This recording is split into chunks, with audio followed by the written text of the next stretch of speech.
community down in Florida, Fort Myers, Florida. And a man was walking by the other day and he saw a big orange bumper sticker on an old Cadillac and it said, "I miss Chicago." He thought he misses Chicago. So he picks up he breaks the car window, steals the car radio, slashes 2 tires, and left a note that read, "I hope this helps."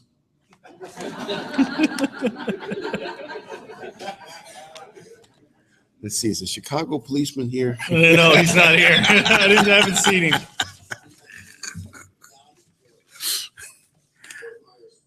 You might want to turn Kelly's speakers off. We got a bit of a delay going.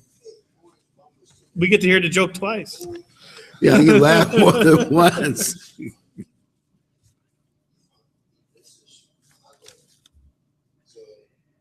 All right, there we go. He breaks the car window, steals the car radio, slashes 2 tires, and left a note. There we go. Oh, we missed a bunch. Okay. It's still Kelly's fault, even though he's not here. It's all Bush's fault. That's what. Yeah, exactly. Okay. This is one of I have a line of jokes called the doofus jokes. This is Mrs. Doofus, the younger one. The other day, my neighbor, Mrs. Doofus, came running up to me in the driveway, jumping for joy. I didn't know why she was jumping, but I jumped with her. She jumped and jumped.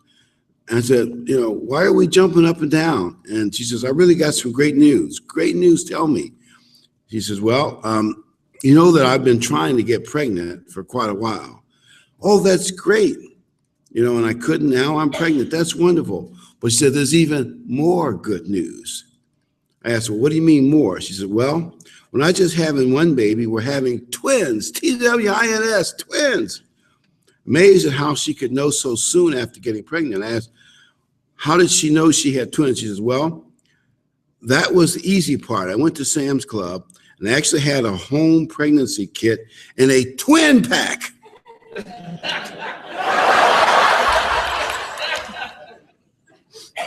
Both tests came out positive.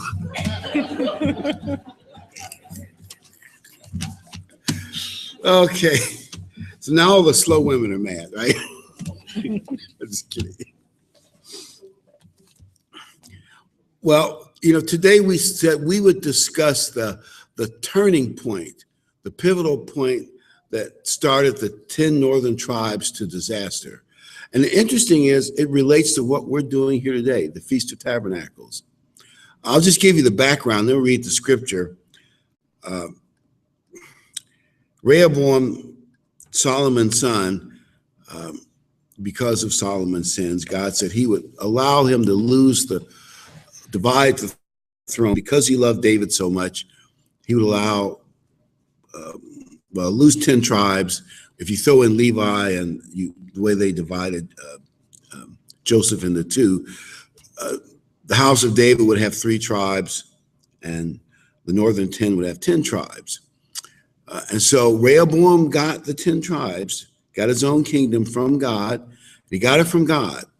But then when the feast time came, his advisor said to him, "If the people go to Jerusalem," which was the capital of the southern kingdom of Judah, just like they've always done, because they had to always go to Jerusalem where the temple was for the feast, they're going to want to be unified again, and they're going to get rid of us. We're going to lose our power. Who knows, maybe lose our life. So based on politics and fear, and I'm sure we had many advisors that advised him of that, and deep down, they probably didn't really like God's things anyway. If you look at the Israelites, that seems to be the pattern. So they said, "Well, why don't we tell the people it's too far to go to the feast?" How many of you heard that many times? It's too far to go to the feast, right? The feast locally. We got this guy around the corner who's going to have a feast site right down the street, right? And of course, he's doing that for political reasons, trying to build up his own little church group. So it's the same. But the principle, isn't it about the same thing? Don't go to the big feast site. Because, by the way, the big feast sites do help build church unity and church power. By the way, just most of you might know this, but when you read Herbert Armstrong's autobiography, one of the turning points, when I know in 1927, he became part of the Church of God Seventh-day Oregon Conference. And he discovered that some other men like Allen in 1903 and others were keeping the holy days and advocated it. But that conference also, I think they were part of a Missouri Church of God conference nationally. They decided, no, we don't believe in the holy days, not going to keep it. Herbert Armstrong went through the Bible and said, look, God said do it. When Herbert Armstrong, and the feast was the biggest one. I think it was it Belknap Springs, the first one up there in Oregon, but the details may vary. When he started keeping the Feast of Tabernacles, that's when God started pouring power and size into the Church of God in this era, in this last century or so that, I guess it's roughly 90 or so years ago, maybe a little less than a century when he got going. But in this era, it was the Feast of Tabernacles was a really turning point coming to the feast. Okay, I'm getting back to the king, Jeroboam. And then we can look at the scripture. I want to just kind of set the stage for it a little bit, and then Ken and I can discuss it.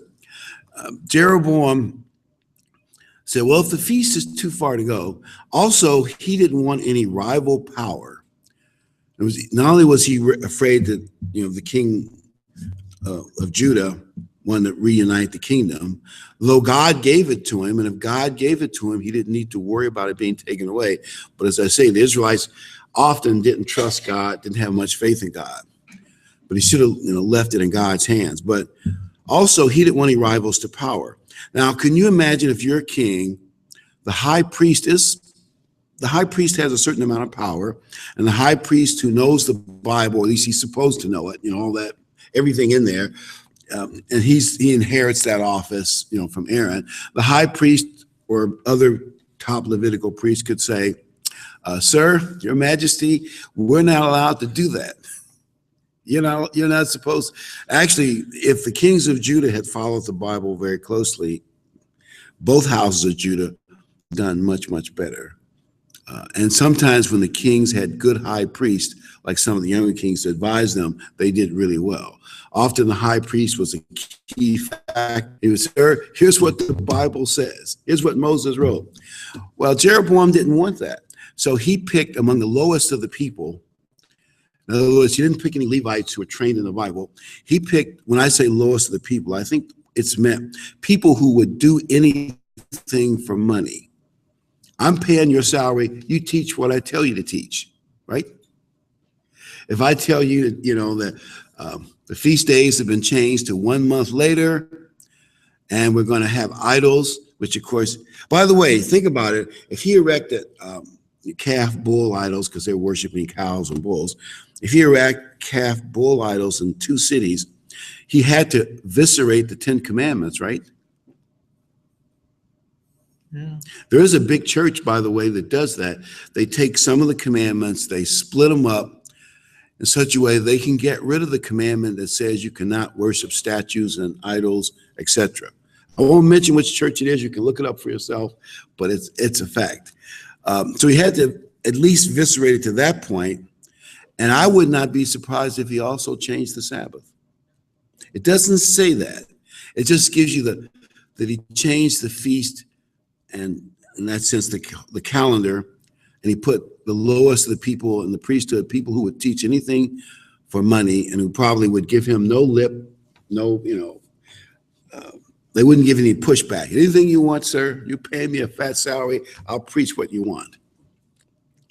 That is the story. Since we have a live audience, anybody have any comments or questions you want to add before we read the scripture? Nope. But can you see that the Feast of Tabernacles was the key? The moment the king decided, we don't need to keep the calendar. We don't need to have people going way down there, Jerusalem, for the feast. Let's make it easy for everybody. And you corrupt the priesthood. you've lost the structure. And then the way to come back and repent, because the one advantage Judah had over the northern 10 tribes is they kept the holy days, as far as we know, most of the time. They kept the Sabbath, they kept the calendar, and all the other feast days. When it was time to repent, they knew where to go, what to go back to repent. But once you throw out all of God's stuff and the structure of God's religion, you don't really know where to go to repent. They would go to pagan stuff to repent, and that doesn't work. And we just thought we'd talk about the importance of the Feast of Tabernacles and this set of scriptures. It's in 1 Kings. I'm looking it up right now so we get the right spot here. And it starts in 1 Kings 12. I'll pick it up in verse 26. And Jeroboam said in his heart, now the kingdom will return to the house of Judah if these people go up to offer sacrifices in the house of the Lord, and that L-O-R-D means, Jehovah or Yehovah, at Jerusalem. Then the heart of this people will return to their Lord, even to Rehoboam, king of Judah, and they will kill me and return to Rehoboam, king of Judah. I imagine his advisors probably encouraged that because they wanted the power too. So the king consulted, and that means he talked to his advisors. And I can imagine, what do you think they probably told him?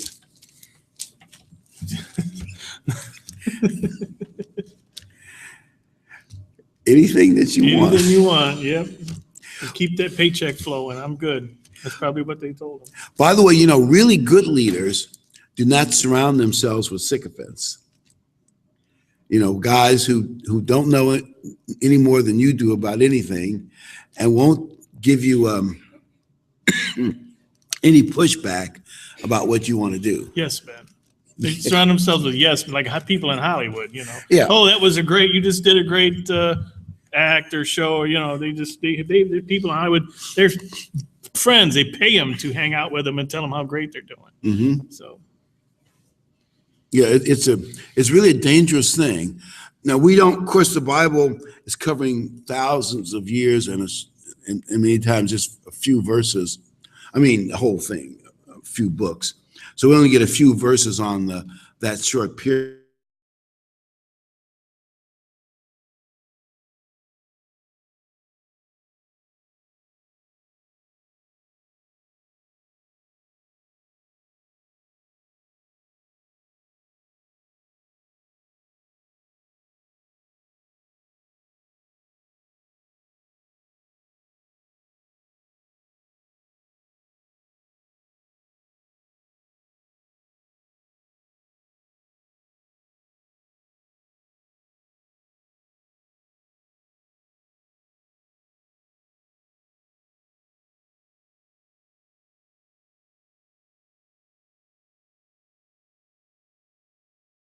The advisor saying, what will God think? As there should be.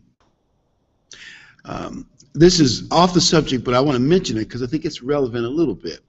My wife's uncle by marriage is the comptroller of a big major church chain. I mean, one of the biggies. Their income has dropped drastically.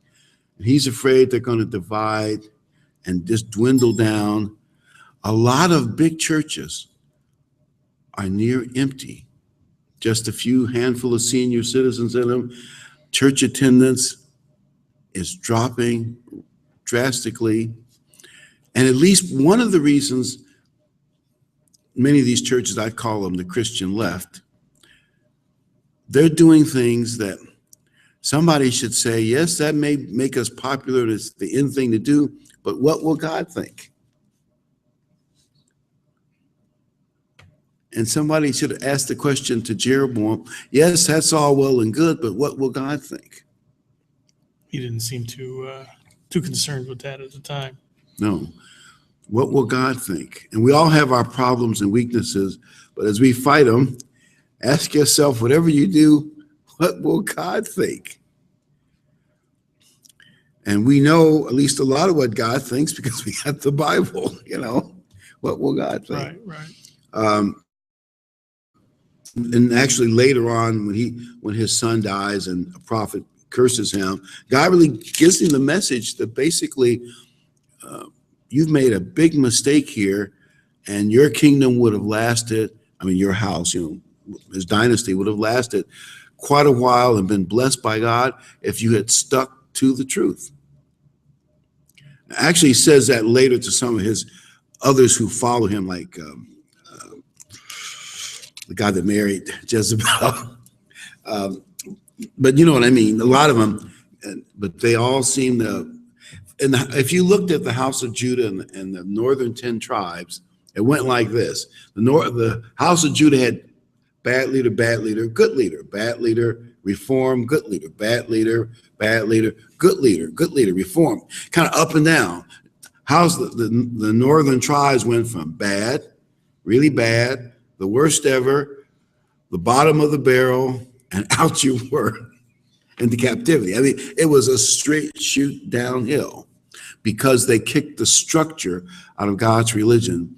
And things like coming to the Feast of Tabernacles, keeping the Sabbath every week, Passover and Pentecost, the big three, I guess, Passover, Pentecost, and Feast of Tabernacles, Fall, Holy Day, they mean a lot to God, and they do help remind us of what God wants us to think about. And that's where they lost that structure. Anyway, I'm going to get back to, 1 Kings 13:12.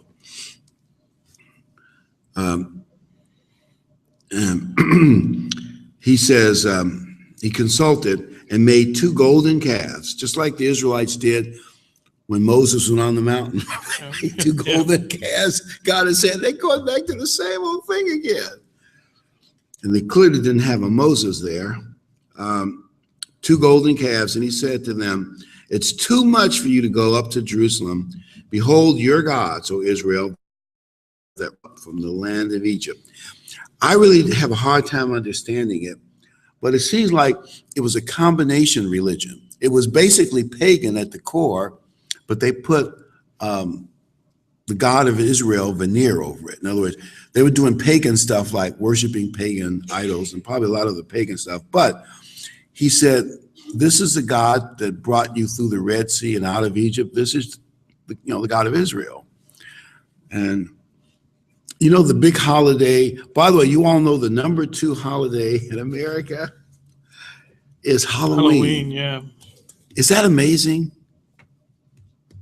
When I was in the grocery store business, the number it was number 1 or 2 in candy sales, and the front end of the store had all the stuff for seasonal, and it was number 1 or 2. It would go back and forth between that and Easter. Wow. Yep. We didn't get you on camera then, did we? Well, we're fine. We need to shift it. We're fine. We got my bald head shining. They need to see you on camera more.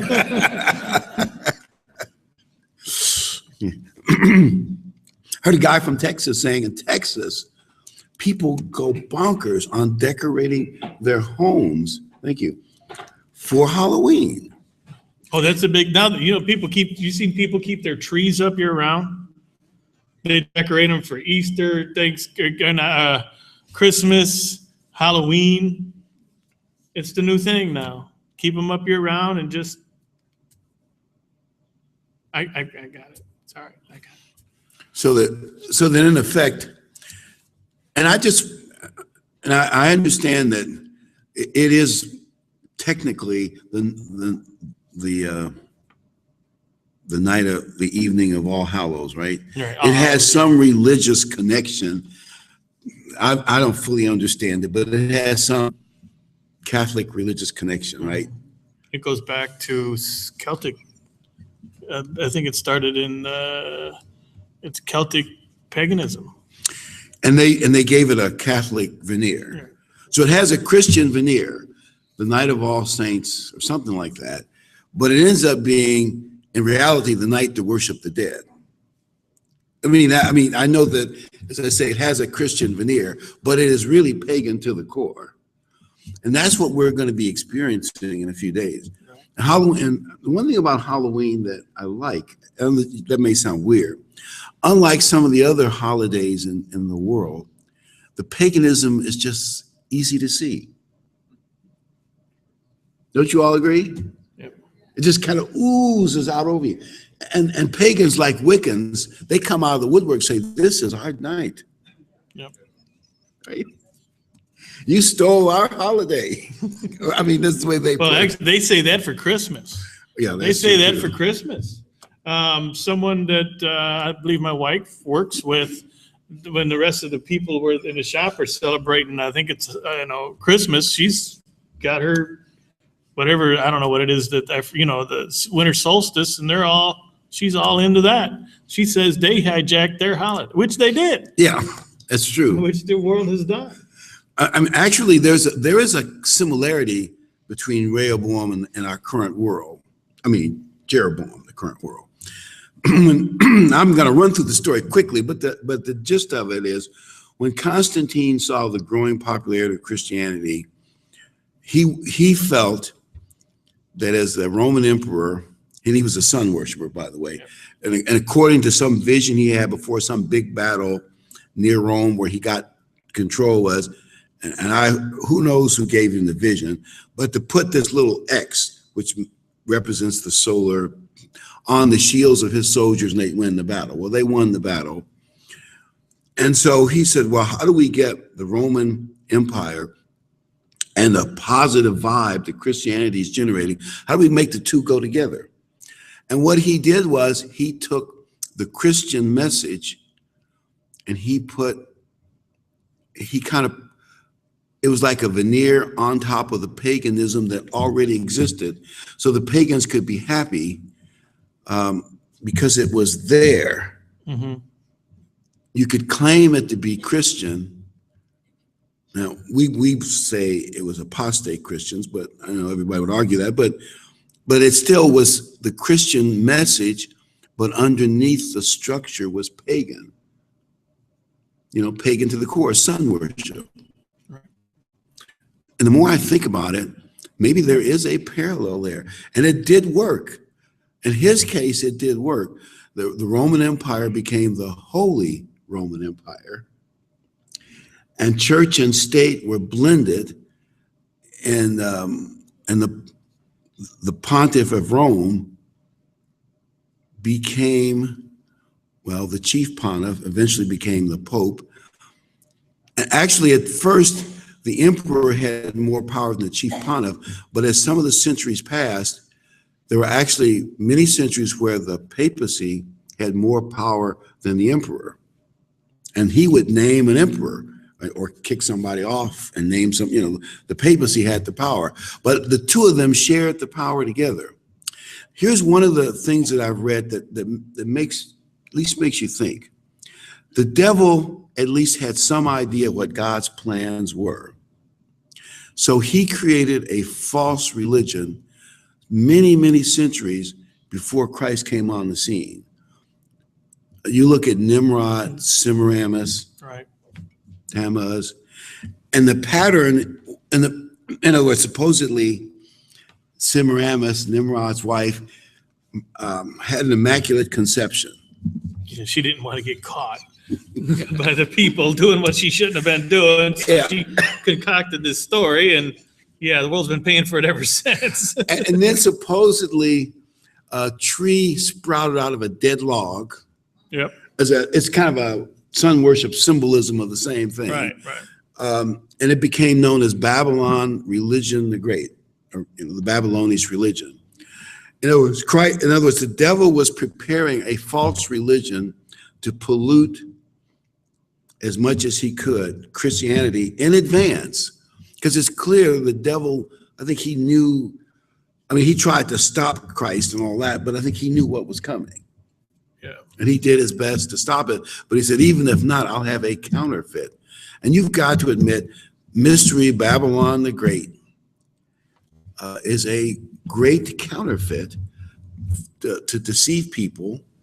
And it was like they're waiting all along for true Christianity to come along, and there it is, in place to deceive people. In other words, they're worshiping Christ, and they mean well, but much of the structure is pagan. And by the way, in case anybody doubts it, you think, well, your church just says it. You wait and see this year, and then when Easter comes, I guarantee if you check around the internet, newspapers, there'll be stores that will admit that the dates for Christmas came from the Roman Saturnalia. You know, since the internet has made the information about Christmas and all the holidays that the world keeps, it's pretty much common knowledge now. Even though they know it's pagan and they know it's wrong, doesn't matter. Doesn't matter. You're being, I don't know, what you're being picky, or I do it for the children. They always use the children as the excuse to, continue in their paganism. But even though they know it now, 40 years ago, it was not readily, you had to go seek that information out. Now it's everywhere. And it's filtering its way into the regular mainstream media, but it doesn't matter. It just proves how deceived the world is. How many of you listen to Bill O'Reilly? Fair number. I listened to Bill O'Reilly one day, and somebody wrote him. He decided to take this challenge. They said, don't you know that Christmas came from the Saturnalia? Bill O'Reilly did not deny it, by the way. And he also signed off on one of the books about the surprising things in the Bible that GTA had some involvement with. So I think he knows some of these things. He admitted it. But Bill O'Reilly then said, yes, it may have started there, but it's become a wonderful tradition for the Western world. He elaborated, because he can as well elaborating. It's a great tradition, and Christmas and stockings and children being happy, and it's been a wonderful thing. And so it doesn't matter if it was started in paganism. It's just a great tradition. And and if I didn't know better, I would have been convinced. Did anybody see that? Bill O'Reilly? One lady did see it. Yes. One man did back there. Okay. But I think he knows it, but he makes a good case for it. And the truth is, if there were no God, and no devil too, because the devil is a factor in this as well. But if there were no God, maybe it wouldn't matter, human tradition or not. But it's like with the Sabbath, people tell us it doesn't matter. It doesn't matter what day you keep, one or the other, Saturday or Sunday or Monday. And if there is no God, maybe it doesn't matter. But when you read the Bible and it says the sixth day, it's very specific. It doesn't say whatever day you like or you can adjust it. The seventh day. I'm sorry, I said the sixth. My transmission slipped again. But it does matter. It does matter. It's funny you should say that. My company car's transmission's out somewhere in Elkhart, Indiana, getting repaired right now. So it slipped a long time ago. The brain slips. It's like Louise was saying in the cartoon. She was saying, when you get to be my age, sometimes your thoughts and memories leave the train station without you. And they do. But the point I'm making is there is a pagan structure there, and it makes a difference because God cares. And at least let's take the Sabbath, for instance.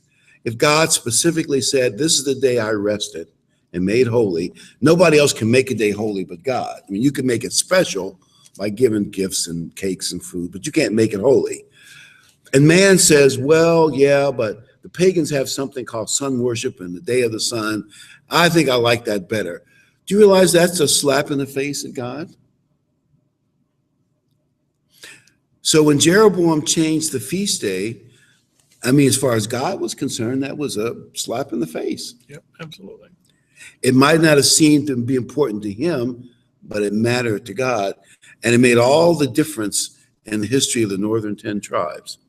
Let me finish reading. I know we started to read it, we never get finished, but I do want to read it. Consulted and made 2 golden calves and said to them, "It is too much for you to go up to Jerusalem. Behold, your gods, O Israel, that brought you up from the land of Egypt." And he said, "One in Bethel and the other, and one was in the north and one was in the south," before they got to Jerusalem, of course. "Now this thing became a sin, for the people went to worship before the one as far as Dan, and they made houses on high places." For some reason, pagans like to put various kinds of poles, plant altars, and idols on high hills. That's just what pagans did. Maybe it's part of worshiping the heavens. God didn't like that either. He said not to do that as well, and they did it. And he made priests from among all the people who were not of the sons of Levi.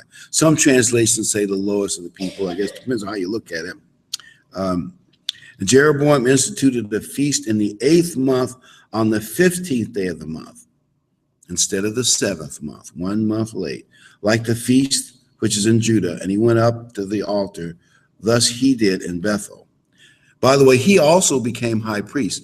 By the way, kings were not allowed to usurp the role of high priest and make, that's one of the things that they got the first king of Israel.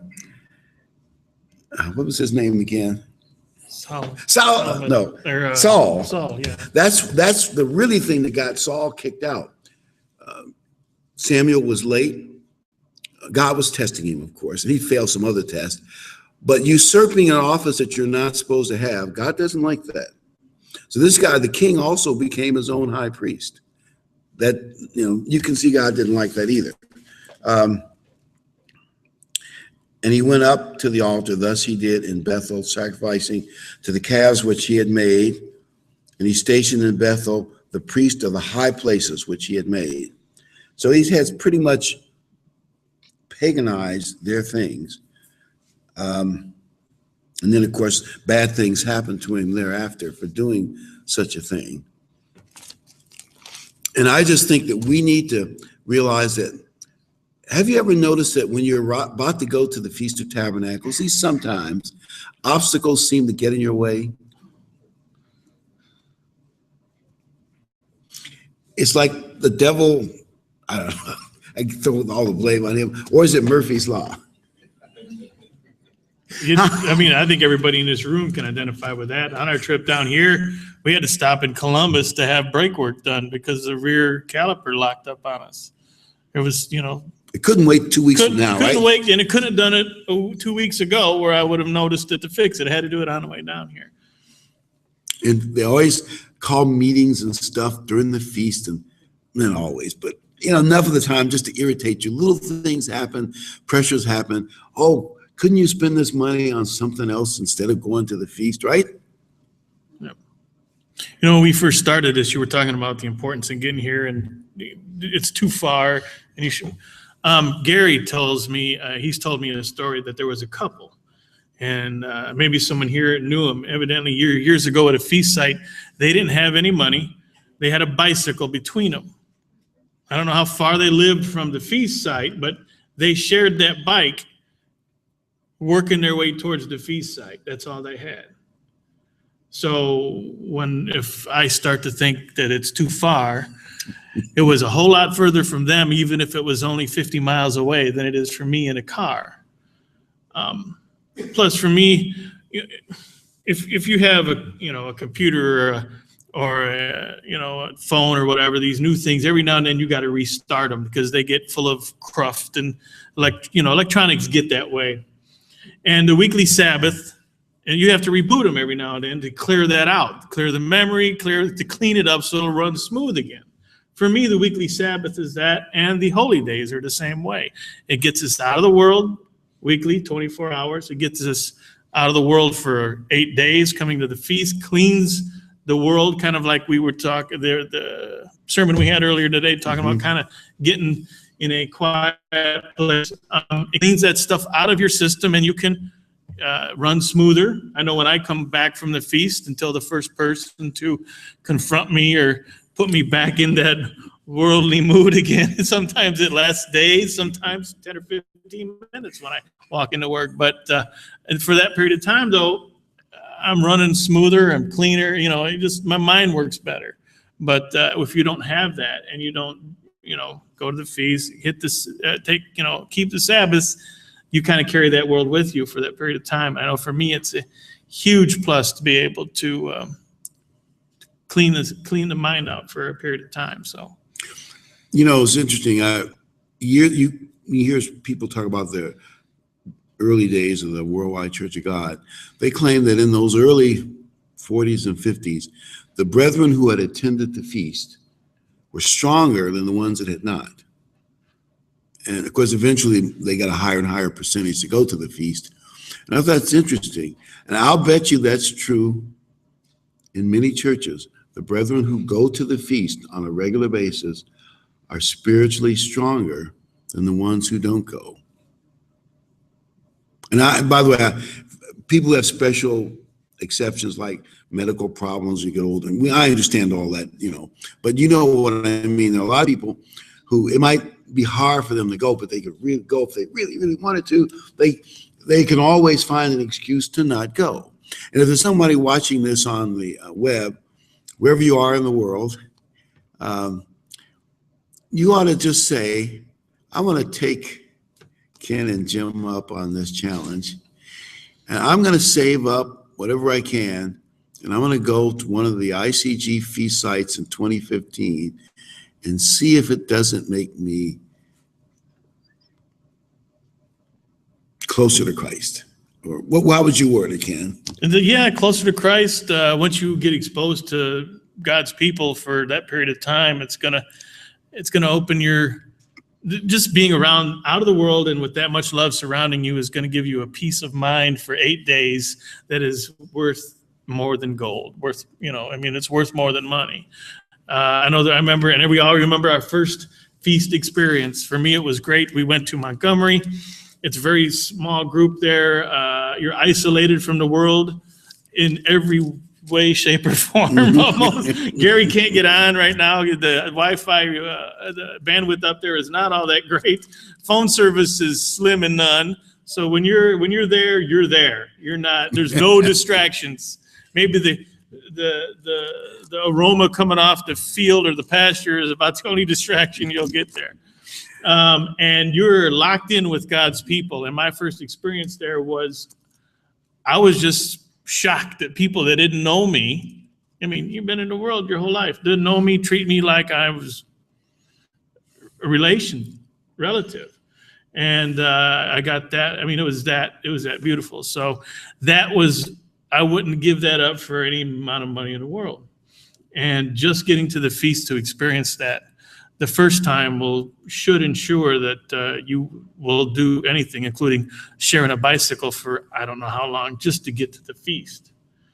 I really wish I could have met those people, because that story inspires me, and I think it would inspire a lot of people to, hey. Tell them about your first Feast of Tabernacles, Ken.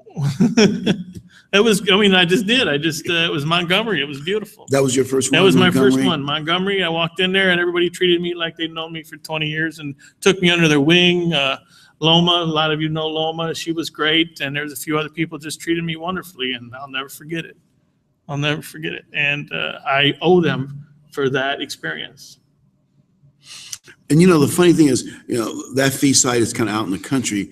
My first feast. It's not kind of out in the country. Is it the cornfields around? There ain't nothing. But you know what? Another thing is beautiful about that feast site, and I love this feast site, is no matter, you can be, because me and a friend of mine he's no longer with us, Bert McMahon, we used to go for walks in the morning. And in the morning and sometimes in the afternoon, we'd walk a mile or so. And everybody, I don't care if they were 16 years old in a rotted out Chevy pickup truck, or if they were 90 years old that drove by, waved. If you have never experienced that kind of, interaction with people you've never met, they're just waving, they're just driving along, they wave. It was unbelievable. It's just a beautiful thing. It's just a good atmosphere that maybe helped with that first experience, but it was just You could almost see, if love was a color, you could have seen it. Mm-hmm. And I think that's what we, especially those who come here and have been through many feast sites, we should try to do the same thing to all those, making their first, especially their first appearance, and each other, obviously, because we heard that the first day of the feast too. Love's so thick you can almost see it. Let me tell you about my first feast site. I was in ROTC, and so you go in, you do your Army time, and they sent me to Fort Sam Houston at San Antonio, Texas, for the advanced training. And I'd been reading the Plain Truth, very interested in it. But in those days, they didn't really tell you there was a church. You could read the literature, listen to the radio program. I thought, well, there must be a church. But I knew from the magazine they had a college in Big Sandy, Texas. I thought, well, I'm in Texas. It's Texas. I'll just, one morning, I'll just get up, I think, take a day off and just drive up there. 7 hours later, Texas is a big state. 7 hours later, I think, or 8 hours, maybe more than that, I arrived in Big Sandy. It happened to be the Day of Atonement. I thought, is God sending me a message or what? So they said, oh, we're going to have the feast in a few days. Why don't you come back? It was a great atmosphere. So I drove back to the colonel, hey, I need some time off. And so I got some time off. Went up to the feast, and there was a comradeship, a closeness. And I think, at least the section I was in, I just went over there and camped with somebody. A bunch of people were camping out. I guess that's like the Army. But a lot of people were in tents. There were some little huts too, but tents. But it seemed like there was like 8,000 to 10,000 people camped in the piney woods of Big Sandy, all in a close community. Anybody here was there at that time? 1 or 2 or 3 or 4, 5, 6. Yeah, wonderful. Wasn't that a great atmosphere? I hear about these. I mean, I never experienced, but man, I hear hundreds or thousands of people, thousands of people were at some of these feast sites, or a couple thousand. Well, I think there's maybe 8 or 9 at Big Sandy, and then there were 8 or 9 at 5 or 6 other feasts. I don't know which ones there were at the time, but I can't remember. I think it was one in Wisconsin, Lake Tahoe, and it wasn't there one in an island near here? Jekyll Island, yes. And these were big feast sites, big atmosphere. Now, I don't know if the golden age of the church will ever come back again. There are a lot of factors, and the devil has done a good job of mischief and scattering people. But I believe that the feast made all the difference in the world and God's people. So when Jeroboam yanked that away, it was not the same. It just shows you, he says, well, I'll just change the date to it, and I'll just change the priesthood and probably shredded the 10 Commandments, at least as much as he needed to. Once you start, why stop? Once you start destroying God's, why would he stop? Man? Yeah. And I'll just impose, say, a veneer of the true worship of the true God of Israel on top of paganism. But people won't know or won't care.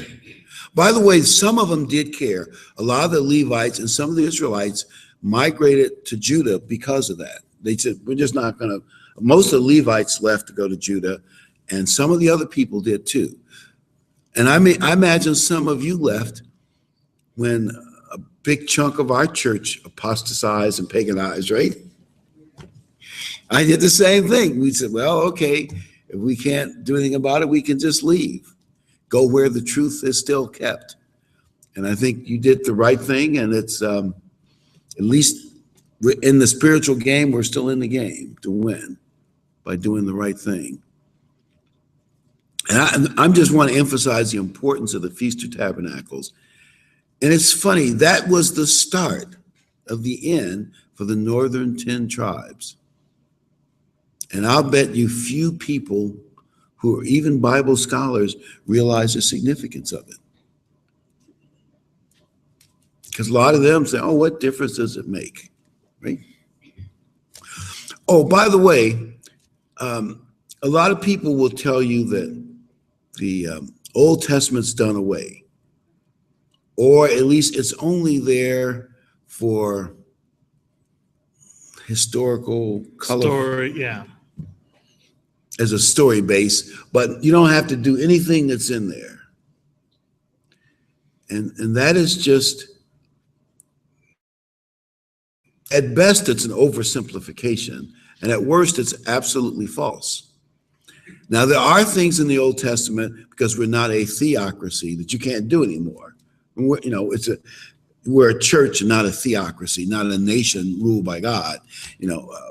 Obviously, if this whole nation were ruled by God, and our leader was Moses, and the leader of the Supreme Court was Aaron, and then the laws that everybody lived by, of course, it'd be a whole different ballgame.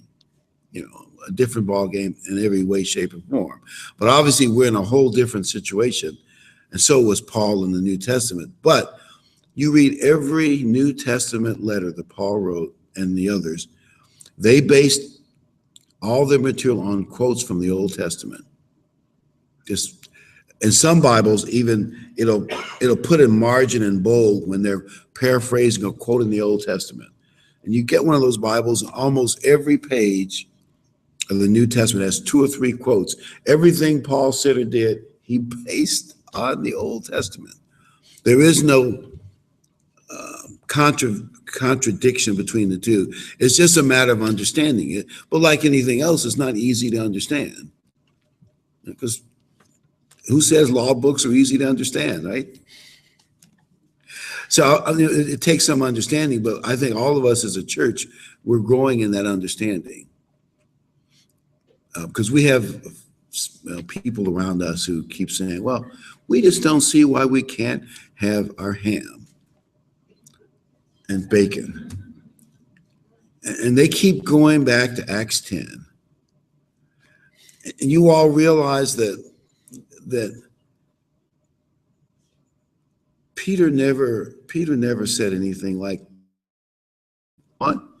He quickly realized they were talking about don't call people unclean. Right. And anybody who reads it with an open mind will see it. But once people's minds are closed and they want something they want, right? I want my bacon. And they refuse to see it. I actually had relatives of when I told, when they found out I wasn't eating any pork, they brought that right out. I got you. And then I explained, well, no, that this was a vision. Here's the explanation for the vision. It's pretty straightforward, and never said a word again. Was it? Oops. Close the Bible, and that was the end of it. Done. They didn't want to talk about it. They were done. They were done. They don't bring that. They don't bring up religion anymore. They don't bring that up anymore either. It's pretty much over. A certain relative, but just in case this gets out, I won't say which relative. They might hear this something. These people could be me. Never mind. A certain connection. Okay, so you're coming to visit us and you don't eat bacon. So they got some of this really bad news turkey bacon, and they microwave the HELL out of it so that it tasted and looked like cardboard. Here, you want to eat this stuff? Take it. And literally, it tastes like cardboard. So that's what you want, huh? Oh my. Maybe this isn't funny, but you got to laugh when you cry, right? So what else did you want to cover on this subject tonight? We might mention, we might go to Revelation, because it's worth going into Revelation and looking at what Revelation 17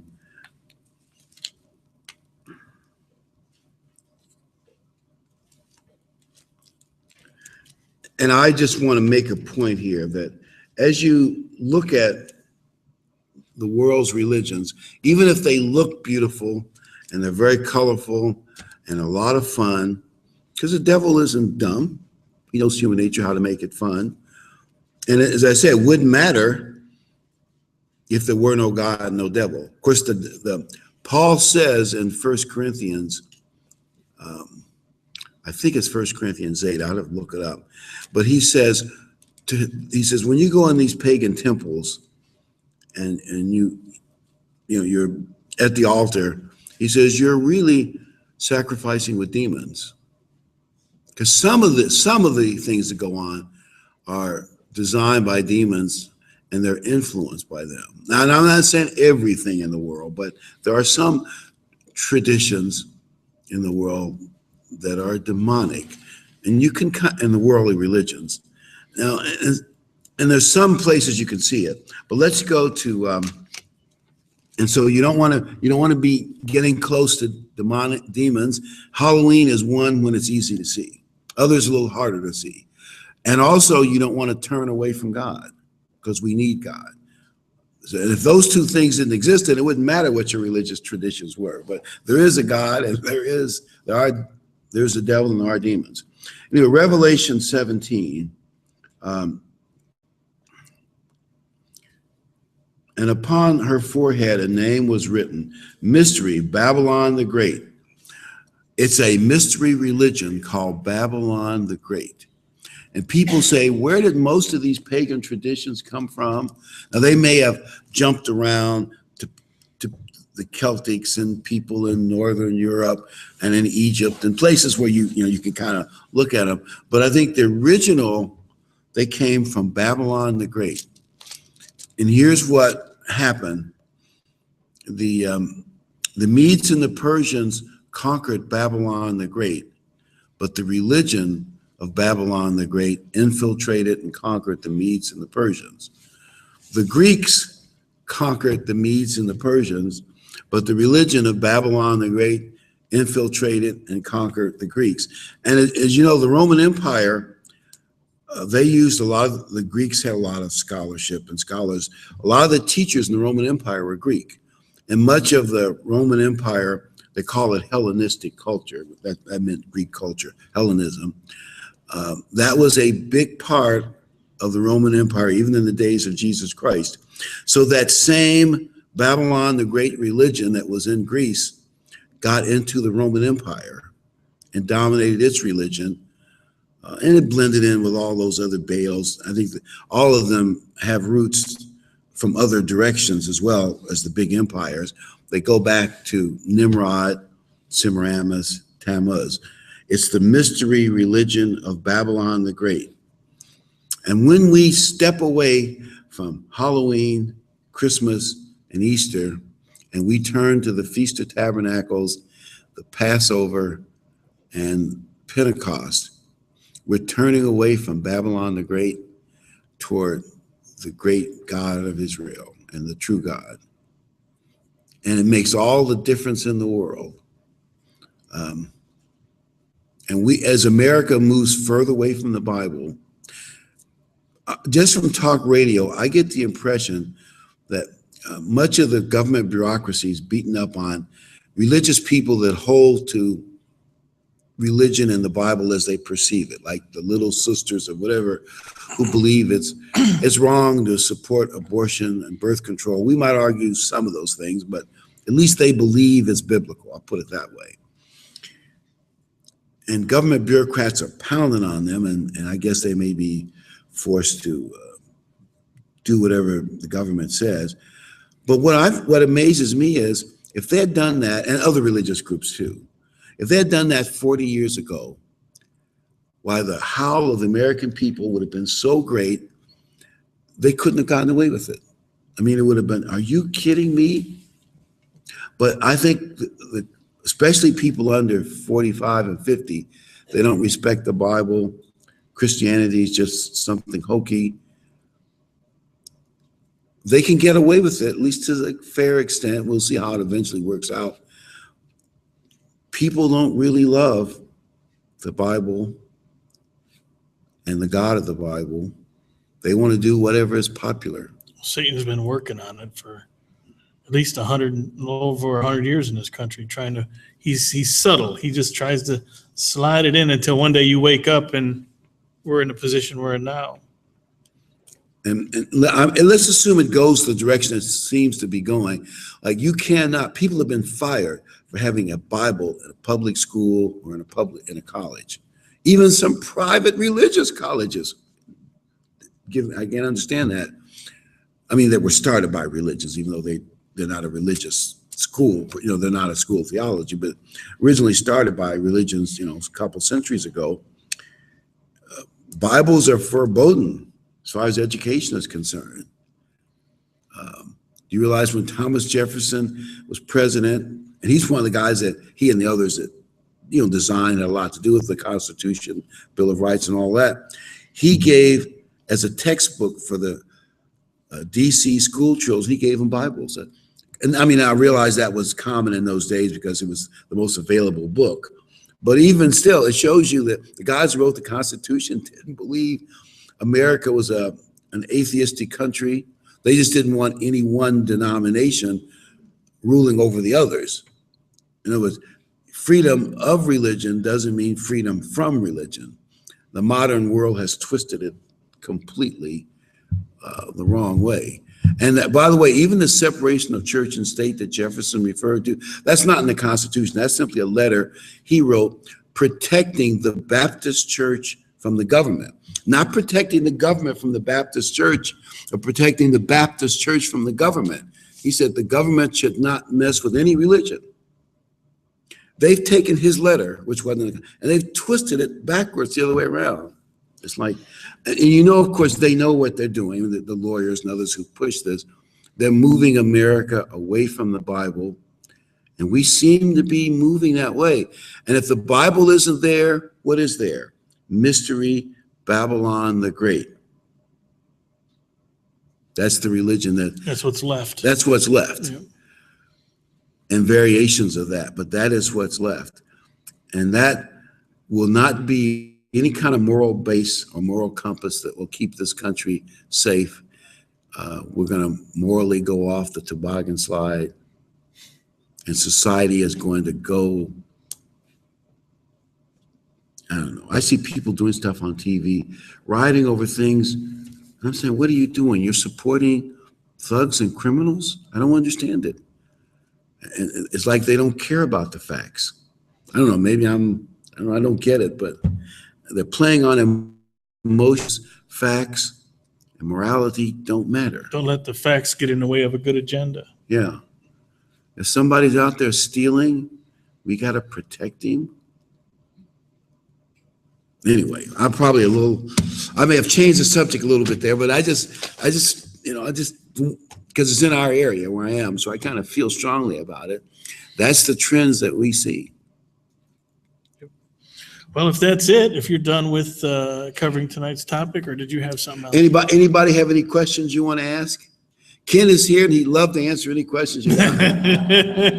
You're on your own. I'm sorry.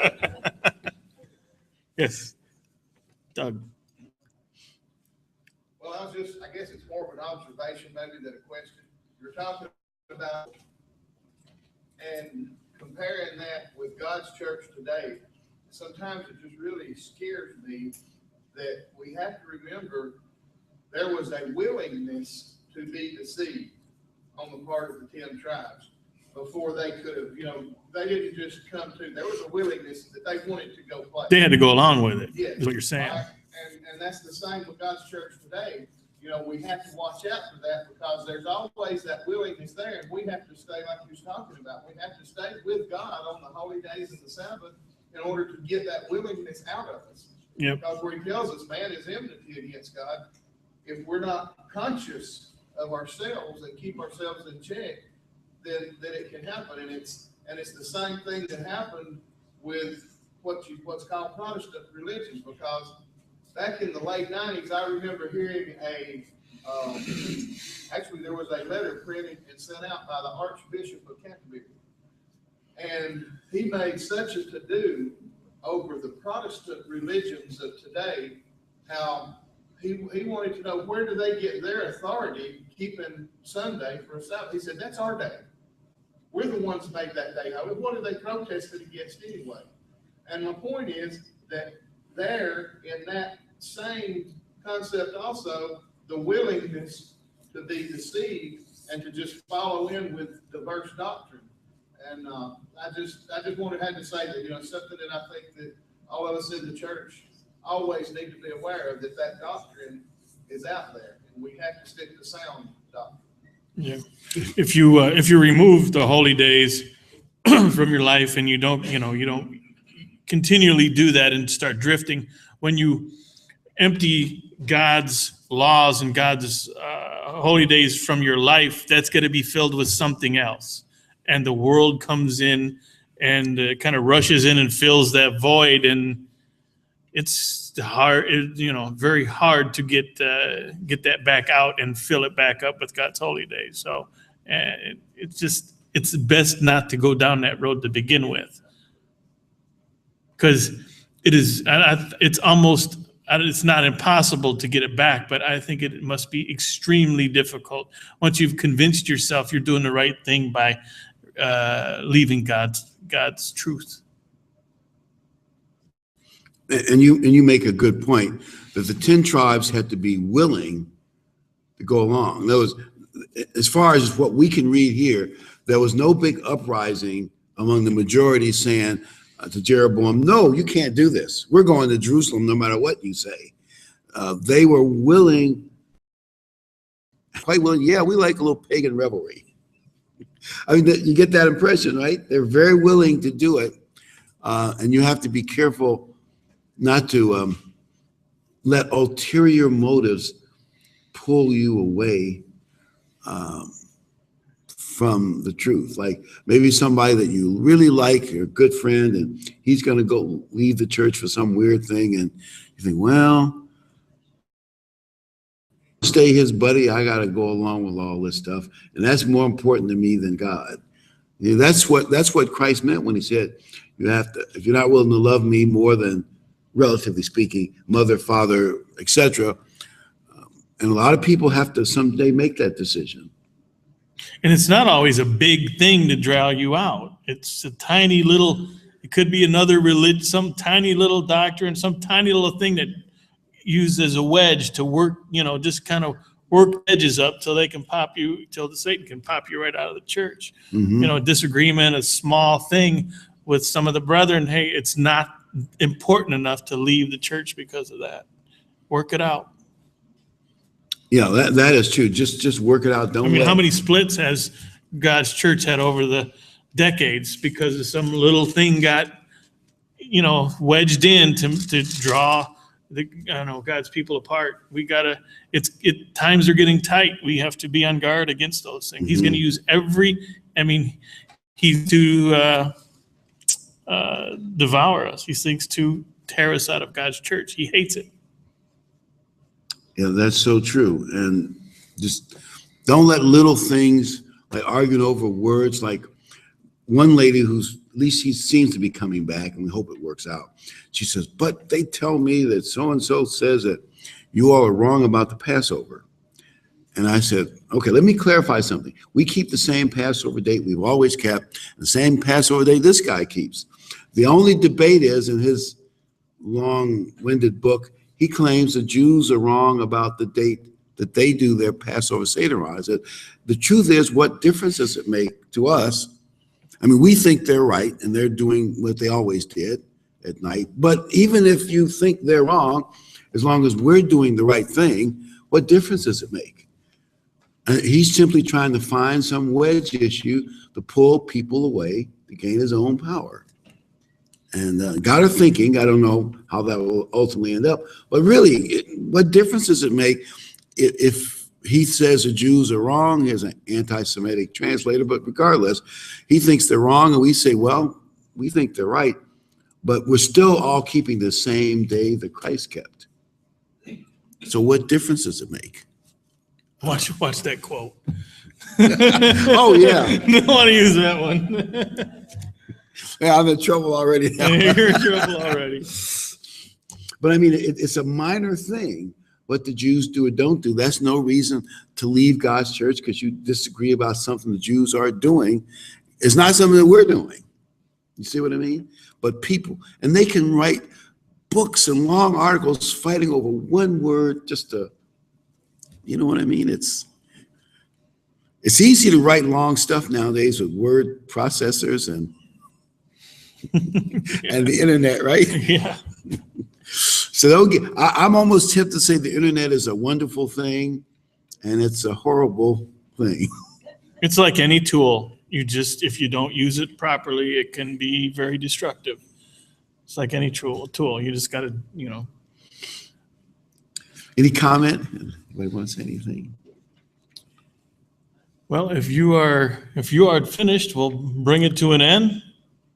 We had viewers, even though it looked like half the viewers were in the audience, or most of the viewers were in the audience tonight because all the hands that went up. We still had a substantial amount, more than I thought we'd have watching us live. And if you don't know how to get to the program, it's Line Upon Line 2810. That's the verse for Upon Line to 2810. So it's go to YouTube, just punch in Line Upon channel. There are now 71 videos after tonight that are available up there. We started it spring of last year, and we're still doing it. So like before you showed up, I explained kind of why we started it and what the purpose was of the program was. So we encourage you to watch and give feedback. There's many channels, email and things you can get feedback into us for suggestions or comments or what have you. So please do if you want to. And the website is what? Line Upon lulicg.org. So if you go to lulicg.org, you can find the links to everything we do up there, and just watch all you want and just let us know what you think and how we're doing. So with that, I'll end the program. Thanks everyone for showing up to have our live audience tonight. We'd like to thank everybody who watches. Thank everybody who watches us, and have a good night. Enjoy the rest of your feast. If you're not at lunch, try to get to one if you can. So we'll see everybody next. We're not going to do this next week because we're going to be traveling, and hopefully the breaks don't go out. They can watch a favorite rerun. Yes, they can watch a rerun.